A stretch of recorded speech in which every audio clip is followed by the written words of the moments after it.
Nós recebemos hoje o advogado Joel Coimbra. Doutor Joel, seja muito bem-vindo mais uma vez. Bom dia. Bom dia. Estamos aqui para começar mais uma rodada de conversa de 2017, né? Pois é. É um prazer. Primeira conversa em 2017, uma conversa muito oportuna, porque nós tivemos na semana passada a morte do ministro Teori Zavascki e isso criou um tremendo ponto de interrogação quanto ao futuro da Lava Jato, doutor. Na verdade, o Brasil vive um momento de interrogação, porque, você veja, além da maior crise econômica, política e social da nossa história, temos aí municípios com problemas para pagar salário de servidores, para pagar a Previdência, os estados também com problemas semelhantes, a União com problemas semelhantes. Vemos aí rebeliões de presos em todas as penitenciárias do Brasil e numa tragédia que é uma verdadeira tragédia anunciada, porque o poder público, tanto os representantes do Executivo, do Legislativo, do Judiciário, todos conhecem a situação, todos foram alertados que isso iria acontecer a qualquer momento e pode continuar acontecendo. Nós temos também aí a Lava Jato e, para completar, a morte do ministro Teori Zavascki, que, além de ser uma tragédia terrível, muito triste, porque o ministro Teori Zavascki é uma pessoa extraordinária e um grande jurista, nós ainda estamos vendo aí uma série de especulações e que, enfim, aceleram, colocam assim mais lenha nessa fogueira. Enfim, é mais um teste para as nossas combalidas instituições e para a democracia brasileira. Pois é. Nós temos aí as instituições no momento bastante delicado, porque até que ponto a própria população se sente confortável com as instituições, confia nas instituições, meio que a população se sente um tanto descoberta. Exatamente. Não guardada, né? Não protegida. Exatamente. Eu acho que a população vive assim, um momento de frustração.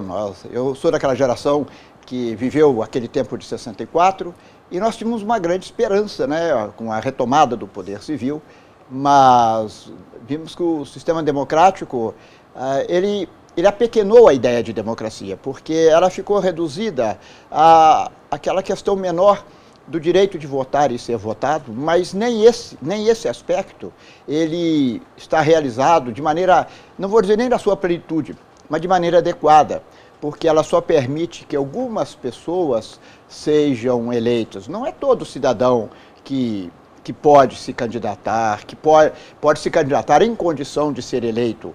E entre os eleitores, o processo eleitoral, ele tem um sistema de comunicação tão restrita que a população ela vota por votar, como diz, vota a olho, porque ela não sabe o que está acontecendo. Nós estamos vendo o exemplo da nossa cidade. Todos os candidatos faziam propostas, diziam que tinham dinheiro para isso e para aquilo, e agora nós estamos vendo aí, já não faz nem 30 dias de governo, sendo questionada a situação das finanças do município. Isso é o problema de quê? É o problema da democracia. Eu me lembro que o presidente Sarney, quando ele decretou o Plano Real, que ele decretou aquele... Não foi o Plano Real, não, foi o plano, não foi o Plano Cruzado, nem foi o Plano Real, não foi um outro plano, me fugiu agora o nome, né? Foi o Plano Real, sim, né? Mas o que aconteceu? Decretou uma moratória. E o que nós tivemos? Os preços que foram congelados não pararam de subir e também nós tivemos falta de produtos. Anos depois, o presidente Sarney deu uma entrevista dizendo que ele não conhecia as condições das finanças do Brasil, porque se ele conhecesse, ele não teria decretado aquela medida. E hoje são assim, os administradores não conhecem as condições das finanças públicas e a população também não conhece. Daí nós vemos essas especulações cheias de pessoas, cheios de salvadores da pátria, que trabalham sobre o imaginário sem ter uma ideia daquilo que realmente acontece. Mas voltando a falar sobre o Supremo, a grande dúvida é quem substitui Teori Zavascki como relator da Lava Jato. Especula-se sobre a possibilidade desse processo ser redistribuído dentro do Supremo ou, quem sabe, o substituto que for escolhido pelo presidente Michel Temer assumir essa função. Na opinião do senhor, pelo olhar do senhor, essa é uma situação evidentemente inédita no Brasil. A gente tem condição de fazer uma aposta do que pode acontecer?